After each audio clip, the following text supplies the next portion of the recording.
Le troisième film de cette première journée, Point de justice, donc on est le combattant est principalement à main nue. En tout cas, il n'y a pas les épées, les lances, qui sont très présentes dans l'univers rêvé des Chinois.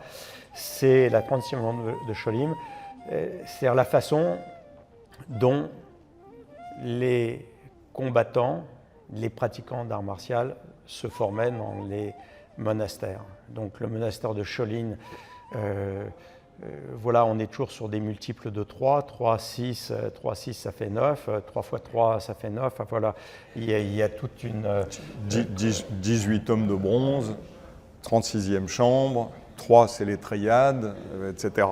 Et ça va jusqu'à 108 si on multiplie, qui est le chiffre d'Au-Bord-de-l'eau. Donc ce sont ces multiples. Voilà, c'est le chiffre 3 qui est très présent dans l'histoire chinoise, dans le taoïsme. Le 3, c'est le 1.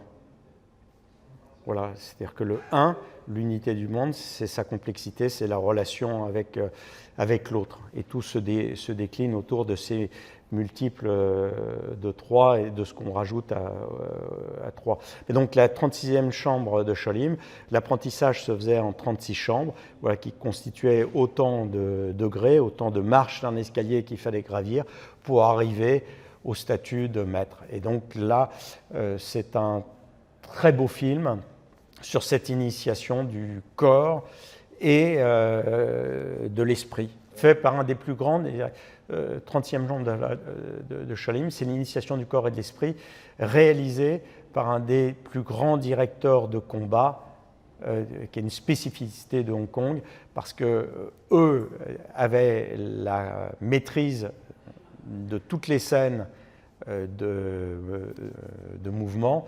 La chorégraphie martiale, c'est eux les maîtres. Il y a deux grands directeurs de combat, Liu Xiaoliang, qui réalise ce film-là, et Yuan Yuping, qui lui va avoir un univers tellement créatif qu'on le retrouve, c'est lui qui dirige les combats, assure la mise en scène des combats, de Kill Bill, de Matrix, voilà, dans le cinéma occidental, son empreinte est très forte.